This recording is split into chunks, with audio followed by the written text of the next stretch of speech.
India টিমের last যে ম্যাচটা, যদিও ফুটেজ পাচ্ছিলাম না আমরা, ওরা ম্যাচ খেলছে ভুটানের সাথে, একটা প্র্যাকটিস ম্যাচ খেলেছিল এবং কয়েক ধাপে খেলছিল, একটু ডিফারেন্ট টাইপের প্রাক্টিস ম্যাচ, 6-1 ছিল সম্ভবত গোলটা।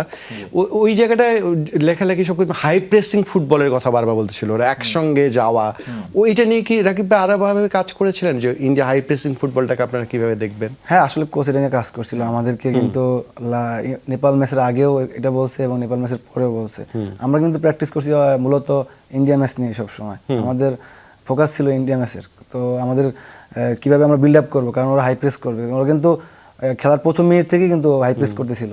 রহিম আলী স্ট্রাইকার হতেছিল, এদিকে চাংতে ছিল, বিক্রম প্রতাপ, সবাই কিন্তু ওরা প্রেস করতেছিল, এরকমভাবে হাই প্রেসই করতেছিল। কিন্তু আমাদের ডিফেন্ডাররা এবং সবাই মানে এরকমভাবে ম্যানেজ করছে, কারণ আমরা এটা আগেই প্র্যাকটিস করছি। কোচ আমাদেরকে আগেই বলছে যে এরকম মাঠে হতে পারে। আমরাও আলোচনা সেদিন করতেছিলাম রুমের মধ্যে, যে হাই প্রেসিং মানে ইন্ডিয়া টিমের এই হাই প্রেসিং মানে থিওরিটা, মানে ওদেরকে আমরা কিভাবে ট্যাকেল করবো ওই জায়গাটা, আমরা আপনাদেরও কি এক্সট্রা প্ল্যান ছিল নিশ্চয়ই?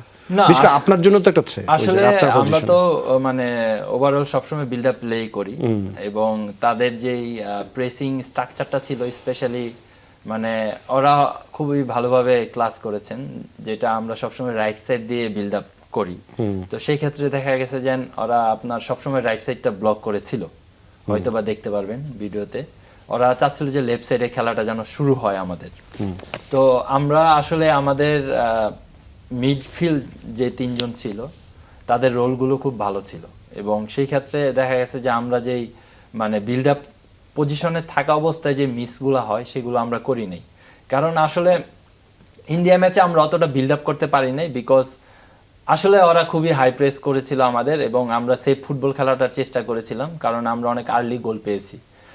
এই জায়গায় অনেকে বলতেছিল, আমার এক সহকর্মী, এই সেফ ফুটবল খেলতে মানে অনেক জায়গায় একটু বোরিং হয়ে যায় ফুটবলটা দর্শকের জন্য। আপনার বোরিং বলতে দেখা গেল যে যেইভাবে আমরা বিল্ড আপ প্লেটা করি সেটা কিন্তু ওরা আমাদেরকে করতে দিচ্ছিল না, ঠিক আছে? তো আমরা যদি সেই ক্ষেত্রে দেখা গেছে যে 4 থেকে অনেকবারই আমরা বিল্ড আপ করেছি, কিন্তু আমরা সেই বিল্ড আপ গুলিতে কিন্তু অ্যাটাক হয়েছে আমাদের। দেখবেন যে সুমিত এসে বল নিয়েছে, আমরা হামজাকে বল দিয়েছি, হামজা টার্ন করে দেখা গেছে যে ডিপ পাচ করেছে, তো এগুলো কিন্তু মুরসালিন বল পেয়েছে। তো এগুলোতে কিন্তু আমরা ওদেরকে খুবই থ্রেট করেছিলাম।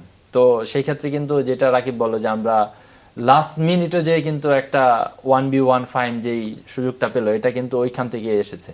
তো আমরা আসলে কেউ নার্ভাস ছিলাম না, সবচেয়ে বড় ইম্পর্টেন্ট ব্যাপার। এবং আমরা আসলে যে একটা যে রাইভাল ইন্ডিয়া, যে আমাদের যে কোনো স্পোর্টসে যে একটা বড় রাইভাল তারা, সেটা ভাবে আমরা মাঠে নেমেছিলাম, এবং আমাদের যেই সর্বোচ্চ চেষ্টা ছিল আমার মনে হয় সব প্লেয়াররা সেটা সম্পূর্ণভাবে দিতে পেরেছি, বিদায় আমরা ম্যাচটা জয়লাভ। আমরা আসলে